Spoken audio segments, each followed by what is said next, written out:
Hello Comgate family. So here I am Lare Fatima. I hope you are doing well. So यहाँ पर हम कर रहे थे first year BCom semester first का बिजनेस इकोनॉमिक्स एंड आज का टॉपिक है हमारा प्राइसिंग मेथड्स। प्राइसिंग मेथड्स क्या होते हैं एंड कौन कौन से मेथड्स हम यूज करते हैं प्राइसिंग के लिए वो हम देखेंगे। सो यहाँ पर क्या क्या टॉपिक्स हम देखने वाले हैं वो देख लेते हैं।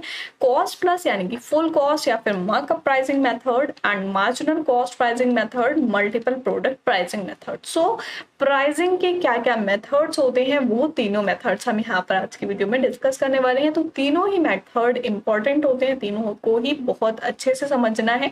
स्टार्ट करते हैं सबसे पहले कॉस्ट प्लस यानी कि मार्कअप प्राइसिंग मेथड से। ठीक है, सो यहाँ पर फर्स्ट मेथड हम देखेंगे कॉस्ट प्लस प्राइसिंग या फिर फुल कॉस्ट प्राइसिंग या फिर मार्कअप प्राइसिंग, तीनों ही नेम से हम इसको बुलाते हैं। ठीक है, cost plus pricing is also called full cost pricing और मार्कअप प्राइसिंग।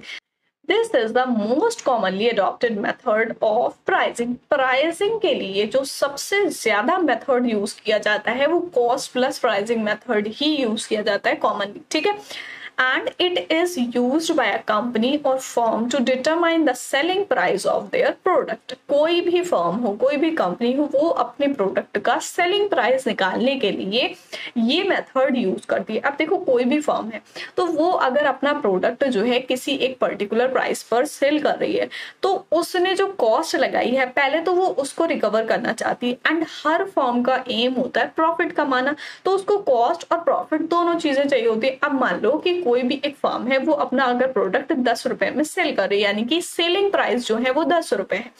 इट मीन्स कि फर्म ने क्या किया होगा, पहले उसकी कॉस्ट चेक की होगी कि भाई अगर उसकी कॉस्ट जो है 5 रुपए आ रही है, ठीक है, एंड उसमें अगर हम सेलिंग कॉस्ट ऐड करते हैं तो वो 2 रुपए आ रही है, तो टोटल कॉस्ट अगर हमारी 7 रुपए होती है एंड इस पे हमें मार्जिन चाहिए 3 रुपए, तो हम कितने का सेल करेंगे, 10 रुपए का सेल करेंगे कि हमारी टोटल कॉस्ट जो है 7 रुपए वो रिकवर हो जाए एंड हमें प्रॉफिट यहाँ पर 3 रुपए का हो जाए। तो प्राइस जो है हम मार्केट में जो ऑफर करेंगे प्रोडक्ट वो 10 रुपए के प्राइस पर ऑफर करेंगे, तो हमारी कॉस्ट भी रिकवर हो जाएगी और प्रॉफिट भी हो जाएगा। तो सेलिंग प्राइस डिसाइड करने से पहले कॉस्ट डिटरमाइन करनी होती है। ठीक है, तो कॉस्ट डिटरमाइन करने के लिए हम यूज करते हैं कॉस्ट प्लस प्राइसिंग मेथड। ठीक है, cost plus pricing is very simple method for setting the price of goods and services. Cost plus pricing यहाँ पर क्या बोला है कि बहुत ही सिंपल मेथड है प्राइस को सेट करने के लिए, चाहे वो गुड्स हो या सर्विसेज हो। प्राइस यहाँ पर बोला है कि हमारी कॉस्ट प्लस प्राइसिंग जो होती है वो किस तरीके से आती है, average fixed cost plus average variable cost plus net profit margin. अब यहाँ पर हमने क्या देखा कि भाई जो हमारी कॉस्ट है वो कवर हो जाए और प्रॉफिट मार्जिन जो है वो आ जाए। तो जो सेलिंग प्राइस होते हैं कॉस्ट प्लस प्राइसिंग में जो प्राइस सेट किए जाते हैं तो उसमें फिक्स्ड और वेरिएबल कॉस्ट दोनों ऐड की जाती है, उसके साथ साथ प्रॉफिट मार्जिन ऐड किया जाता है, देन निकल के आता है सेलिंग प्राइस। ठीक है, example, if the cost of a product is 500 per unit and the market expect 10% profit on cost, calculate selling price.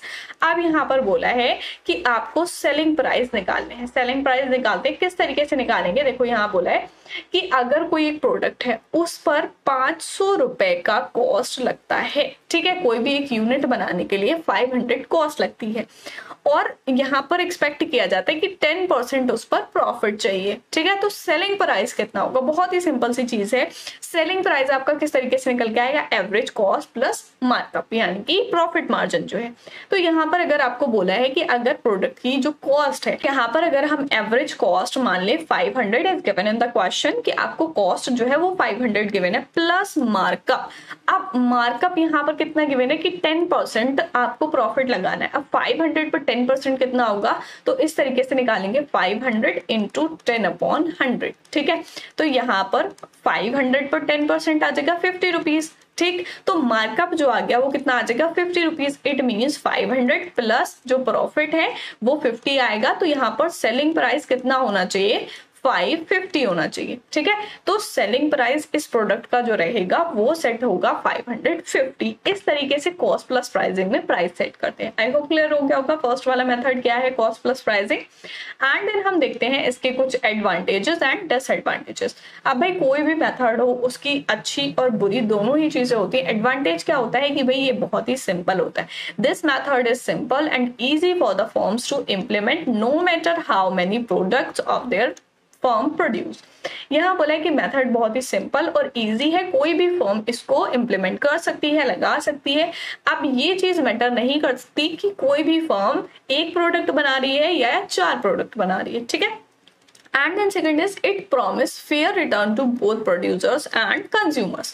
यहाँ पर जब हम cost plus pricing method लगाते हैं तो इससे fair return मिलता है प्रोड्यूसर को भी और कंज्यूमर को भी। It is less time consuming, it requires less data of calculation, that is AFC and ABC, ठीक है। एवरेज फिक्स कॉस्ट और एवरेज वेरिएबल कॉस्ट यहाँ पर बोला है, तो इसमें टाइम जो है वो कम लगता है और डेटा की कैलकुलेशन भी कम होती है। And next is it is easy to apply, जैसे यहाँ पर बताया कि इजी टू अप्लाई है, हम इसको इजीली इंप्लीमेंट कर सकते हैं फॉर्म में, ठीक है। तो ये तो हो गई कुछ एडवांटेजेस। एंड देन नेक्स्ट हम देखेंगे कुछ disadvantages of the cost plus pricing. This method concentrate only on cost of production and profit margin and completely overlook demand and preference by consumer. अब यहाँ पर क्या बोला कि जो हमारा कॉस्ट प्लस प्राइसिंग था वो किस चीज से बनता है। एक तो हो गई कॉस्ट ऑफ प्रोडक्शन की जितना प्रोडक्ट को बनाने के लिए कॉस्ट लगाई है वो रिकवर हो जाए और उस पर प्रॉफिट मार्जिन मिल जाए, यही 2 चीजें चाहिए होती है। तो डिसएडवांटेज ये है कि बस ये इन दोनों चीजों पर ही कंसंट्रेट करता है। And the second one is it disregard the role of competition in the market. Competition जो है मार्केट को, उस कंपटीशन मार्केट में जो होता है उसको डिसरिगार्ड करता है। And the next is makes use of historical data rather than replacement value. Historical data use करता है, रिप्लेसमेंट वैल्यू को यूज नहीं करता है। रिप्लेसमेंट वैल्यू क्या होती है कि भाई आपने जब भी कोई एसेट लिया उसको रिप्लेस कर रहे हो तो वो रिप्लेसमेंट वैल्यू गई, वो एट द टाइम होती है। हिस्टोरिकल डेटा क्या है, अगर आपने 5 साल पहले कोई भी एसेट खरीदा था तो जिस प्राइस पर वो खरीदा था वो वैल्यू हो जाएगी उसकी हिस्टोरिकल, ठीक है, हिस्टोरिकल वैल्यू। तो हिस्टोरिकल डेटा इसमें चाहिए होता है। And then next is it is very difficult to estimate precisely. अगर हम प्रिसाइजली इसको एस्टिमेट करने की बात करें तो प्रिसाइजली हम इसको एस्टिमेट नहीं कर सकते, नहीं निकाल सकते, ये बहुत डिफिकल्ट हो जाता है। तो ये कुछ डिसएडवांटेजेस हो जाती हैं। And then next method is marginal cost pricing. Marginal cost pricing क्या होता है, मार्जिनल कॉस्ट से बना है, तो मार्जिनल कॉस्ट प्राइसिंग क्या होगा, मार्जिनल कॉस्ट से निकल के आती है price. According to marginal cost pricing method, price is determined on the basis of the marginal cost of production. Marginal cost pricing में क्या बोला है कि जो कोई भी प्रोडक्ट है उसका जब प्राइस सेट होता है तो वो किससे सेट होता है, मार्जिनल कॉस्ट ऑफ प्रोडक्शन के बेसिस पर सेट होता है कि उसमें कितनी मार्जिनल कॉस्ट लगी है। अब मार्जिनल कॉस्ट क्या होता है, marginal cost means cost of producing an extra unit of output. किसी भी प्रोडक्ट की एक एक्स्ट्रा यूनिट बनाने के लिए जो उसमें कॉस्ट लगती है उसको हम मार्जिनल कॉस्ट बोलते हैं। Here is price is charge on the basis of cost of additional unit of output which the firm produce. Firm जो है वो कोई एक एडिशनल यूनिट बनाती है, उस यूनिट को बनाने के लिए जो कॉस्ट लग रही है वो होती है marginal cost. The price is determined in such a way that it must cover the marginal cost। अब इस मेथड में क्या होता है, प्राइस इस तरीके से सेट किए जाते हैं कि उसमें जो मार्जिनल कॉस्ट लगी है वो कवर हो जाए।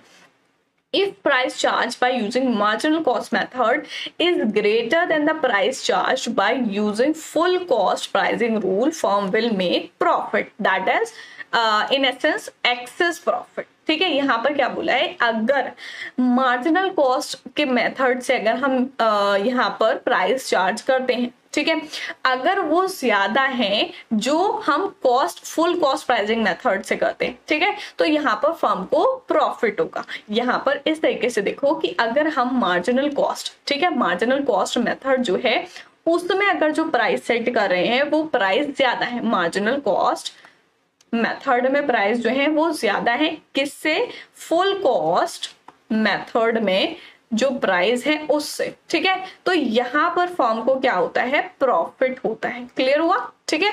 क्या बोला है, मार्जिनल कॉस्ट में जो प्राइस सेट हो रहे हैं वो ज्यादा है फुल कॉस्ट प्राइसिंग से, तो प्रॉफिट होगा। And second point is but if price charge by using marginal cost pricing method is less than the price charge by using average cost pricing method, firm will make loss. अब यहाँ बोला है कि marginal cost method में जो price charge होते हैं वो कम होंगे एवरेज कॉस्ट प्राइसिंग मेथड से, ठीक है। तो यहाँ पर क्या होगा, फर्म को लॉस होगा, ठीक है, फर्म को लॉस होगा। ये दोनों पॉइंट समझ में आ गए क्या बोला है दोनों पॉइंट्स में। मार्जिनल कॉस्ट प्राइसिंग क्या होती है, जब हम किसी भी प्रोडक्ट के प्राइस इस तरीके से सेट करते हैं कि उसमें जो मार्जिनल कॉस्ट लगी है वो कवर हो जाए, ठीक है। ये हो गए हमारे मार्जिनल कॉस्ट प्राइसिंग। इसके कुछ एडवांटेज एंड डिसएडवांटेज देख लेते हैं। This method help in solving short run problems, therefore its more effective than full cost pricing method. इस मेथड को हम कब यूज करते हैं, शॉर्ट रन में, शॉर्ट रन की जो प्रॉब्लम्स होती हैं उनको सॉल्व करने के लिए। एंड यहाँ पर क्या बोला है, फुल कॉस्ट प्राइसिंग मेथड से ये ज्यादा इफेक्टिव होता है। Second one is firm will be able to increase sale as price tend to be competitive. Price जब कॉम्पिटिटिव होते हैं तो यहाँ पर सेल जो होती है वो उसको इंक्रीज कर सकते हैं।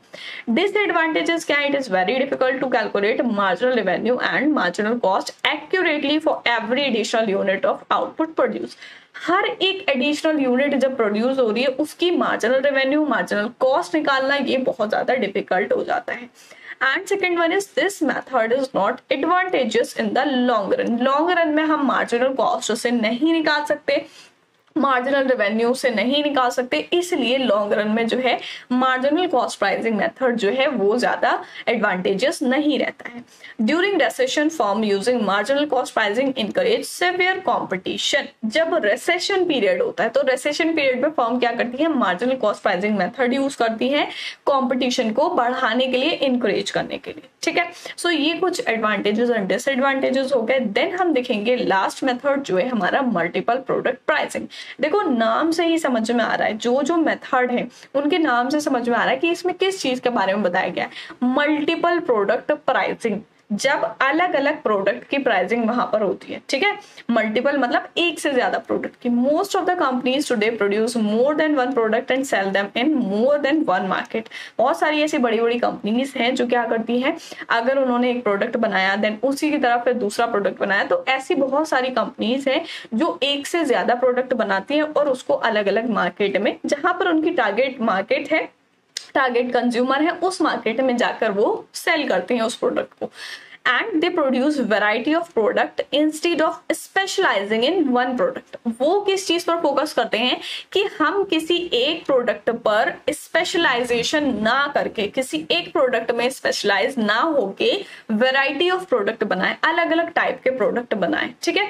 Pricing of variety of product goods produce by single firm is called multiple product pricing. Multiple product pricing क्या है, जब कोई एक फर्म अलग अलग प्रोडक्ट बनाती है, वैरायटी ऑफ गुड्स बनाती है, वैरायटी ऑफ गुड्स मतलब कि अलग अलग टाइप के प्रोडक्ट बनाती है, जब उसकी प्राइसिंग सेट करती है उसको हम बोलते हैं multiple pricing, multiple product pricing, ठीक है।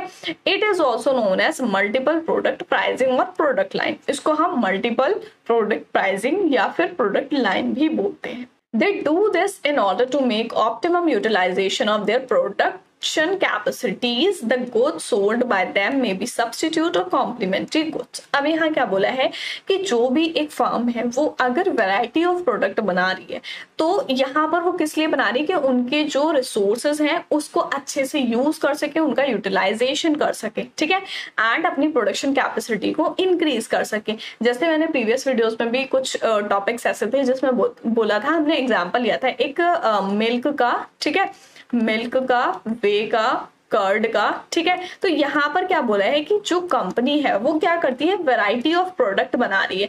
वैरायटी ऑफ प्रोडक्ट किस तरीके से निकल रहा है कि भाई अगर वो मिल्क प्रोडक्ट्स बनाती है, मिल्क से अगर उसको कर्ड बनाना है या घी बनाना है, ठीक है, या फिर बटर बनाना है, तो वो उससे एक प्रोडक्ट निकलता है वे, जिसको हम मट्ठा या छाछ बोलते हैं। तो यहाँ पर क्या हुआ कि अगर वो भी सेल करने लग जाती है तो यहाँ पर वैरायटी ऑफ प्रोडक्ट आ गई, ठीक है, कि भाई जो कंपनी है वो अलग अलग तरीके के प्रोडक्ट बेच रही है, ठीक। तो यहाँ पर क्या बोला है कि भाई कोई भी फर्म है वो अपने रिसोर्सेज को यूज करने के लिए, ताकि उनके रिसोर्सेज वेस्ट ना हो, उनको यूज करने के लिए, अपने प्रोडक्शन कैपेसिटी को बढ़ाने के लिए वहां पर क्या करती है, एक से ज्यादा प्रोडक्ट बनाना स्टार्ट कर देती है। अब वो प्रोडक्ट जो है, जो भी गुड्स है, वो एक दूसरे के सब्स्टिट्यूट भी हो सकते हैं और कॉम्प्लीमेंट्री भी हो सकते हैं। सब्स्टिट्यूट मीन्स कि एक की जगह दूसरा भी यूज कर सकते हैं या फिर उन दोनों प्रोडक्ट को एक साथ यूज किया जा सकता है। जैसे एग्जाम्पल यहाँ पर हम लेते हैं, an automobile firm like Maruti Suzuki produce wide range of cars. Maruti Suzuki नाम तो सुना होगा, है ना। मारुति सुजुकी जो है कार्स की कंपनी है एंड वो क्या करती है, बहुत अलग अलग टाइप की कार्स बनाती है, ठीक है। एंड अगर हम एग्जांपल ले सैमसंग का, ठीक है, तो सैमसंग क्या प्रोड्यूस करता है, variety of product like mobile phones, tablet, laptop.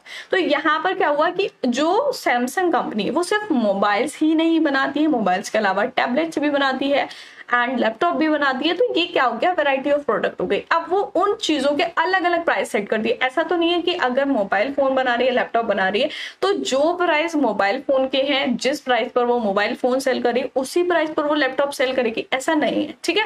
तो यहाँ पर मल्टीपल प्रोडक्ट प्राइसिंग अलग अलग निकालनी होती है अलग अलग प्रोडक्ट्स की। कैडबरी है, Cadbury producing variety of chocolates, dairy milk, 5 star. Cadbury क्या करता है, डेयरी मिल्क बनाता है, 5 स्टार बनाता है, तो अलग अलग टाइप की यहाँ पर चॉकलेट्स आ रही हैं।